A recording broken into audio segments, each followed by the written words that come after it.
दोस्तों आज हम आए हैं ऐसी जगह जहां सिर्फ पुरानी चीज़ें नहीं बल्कि हिंदुस्तान के हिस्ट्री का असली एविडेंस रखा हुआ है। ये है पानीपत म्यूजियम, जहां पानीपत के 3 डेंजरस बैटल से जुड़ी रेयर चीज़ें, वेपन्स और हिस्ट्री देखने को मिलती है। और बिलीव करो, यहाँ कुछ चीज़ें देखकर ऐसा महसूस होता है जैसे हम टाइम ट्रैवल कर गए हैं। पानीपत को सिटी ऑफ बैटल्स भी कहा जाता है क्योंकि यहाँ इंडिया की हिस्ट्री से जुड़ी 3 बड़ी बैटल्स हुई थी और इस म्यूजियम में उन 3 बड़ी बैटल्स से जुड़ी काफ़ी इंटरेस्टिंग चीज़ें प्रिजर्व करके रखी गई है। 1526, 1556 और 1761 ये 3 डेट्स इंडियन हिस्ट्री में बहुत इम्पोर्टेंट है क्योंकि ये वही साल है जिस साल में पूरे इंडिया के हिस्ट्री में पानीपत के अंदर बहुत बड़ी जंग हुई थी। First battle Ibrahim Lodi versus Zahiruddin Mohammad Babur और second battle Hemu versus Akbar और third battle Ahmad Shah Abdali versus Marathas. ये सिर्फ बैटल्स नहीं थी, ये वो वॉर थी जिसने पूरे इंडिया की हिस्ट्री और पॉलिटिक्स बदल के रख दिया।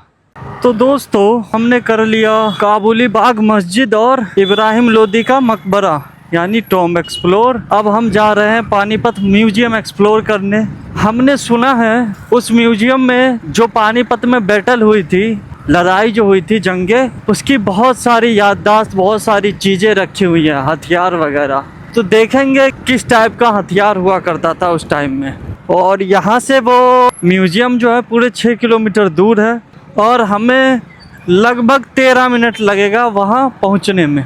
और टाइम शो कर रहा है यहाँ पर कि वो म्यूजियम जो है 5 बजे तक खुला रहता है और अभी 4:30 बज गए हैं। यानी हम 15 मिनट में अगर वहाँ पहुँच के एंट्री कर लेते हैं तो 10 मिनट हमारे लिए काफ़ी होगा वहाँ की वीडियो शूट करने के लिए।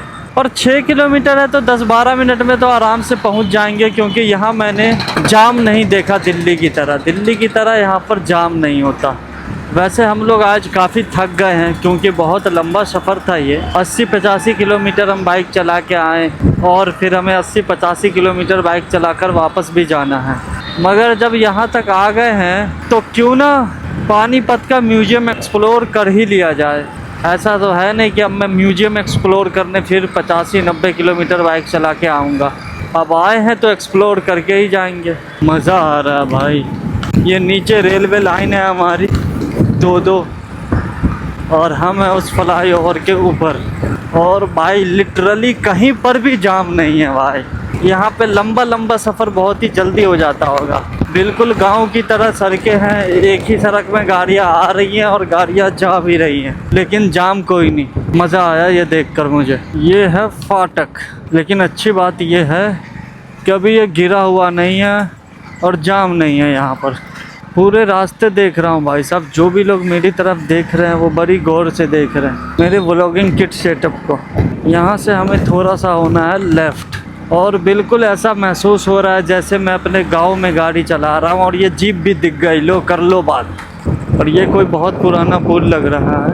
1 मिनट बाद हम पहुँच जाएंगे पानीपत म्यूज़ियम। अरे भाई साहब, ब्रेकर आ गया था और हमने देखा भी नहीं। 110 मीटर रह गया। राइट हैंड साइड में ये हमारे नहर है जिसमें पानी तो भरा हुआ। तो क्योंकि हम यहाँ पर नए हैं तो थोड़ा सा कंफ्यूजन हो रहा है भाई कि ये म्यूजियम है किधर। इधर है क्या? यहाँ पे कोई रास्ता था क्या अल्फाज अंदर जाने का? घुसेड़ते हैं यहीं, देखते हैं क्या पता है यो। हाँ, पानीपत संग्रहालय। आखिर हम पहुँच गए पानीपत म्यूजियम। अब पार्किंग किधर है? गाड़ी अंदर जाती है या गाड़ी बाहर रखती है? कुछ गाड़ियाँ तो हैं अंदर। भैया हम भी ले लिए हैं अपनी गाड़ी को अंदर क्योंकि यहाँ पे ऑलरेडी कुछ गाड़ियाँ हैं। तो भाइयों, म्यूजियम के अंदर एंट्री करते ही कुछ ऐसा देखने को मिलता है आप लोगों को। यहाँ पे कुछ स्टैचू बने हुए हैं जो उस ज़माने के युद्ध को दर्शाते हैं। यहाँ उस ज़माने में यूज होने वाले बर्तन्स भी रखे गए हैं, जैसे ये लोटा और पानी भरने के घड़े। शायद इसी तरह के सामान का यूज लोग रोज़ाना की ज़िंदगी में करते होंगे। ये जो चमड़े का पानी रखने वाला सामान है, इसे सफ़र और खेतों में पानी ले जाने के लिए यूज किया जाता था। यहाँ पुराने ज़माने के जेवर भी रखे गए हैं। उस वक्त की औरतें इसी तरह की ट्रेडिशनल ज्वेलरी पहना करती होंगी। डिज़ाइन देखकर ही समझ आता है कि उस ज़माने की क्राफ्ट्समैनशिप कितनी डिटेल्ड हुआ करती थी। सिर्फ युद्ध ही नहीं, यहाँ आम लोगों की जिंदगी को भी दिखाया गया है। ये फार्मिंग टूल्स उस जमाने के किसानों के यूज में आते होंगे। तब मशीन्स नहीं होती थी, सारा काम हाथों और जानवरों की मदद से होता था। अब हम आ गए हैं वेपन्स सेक्शन में, और ऑनेस्टली ये म्यूजियम का सबसे इंटरेस्टिंग पार्ट है।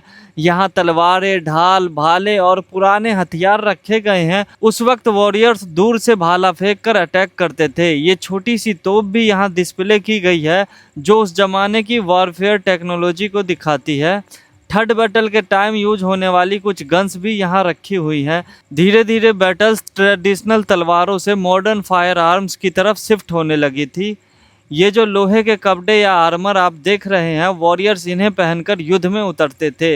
इनका काम होता था तलवार और भाले के वार से शरीर को बचाना। इमेजिन करो, इतना भारी आर्मर पहनकर घोड़ों पर लड़ना कितना मुश्किल होता होगा। और यहाँ बनी ये स्टैचू उस जमाने के बैटलफील्ड को रिप्रेजेंट करती है। एक हाथ में तलवार, दूसरे में ढाल और घोड़े पर सवार योद्धा। इसी तरह पानीपत के मैदान में लड़ाई लड़ी गई होगी। हिस्ट्री सिर्फ किताबों में नहीं, यहाँ हर चीज़ में जिंदा नजर आती है।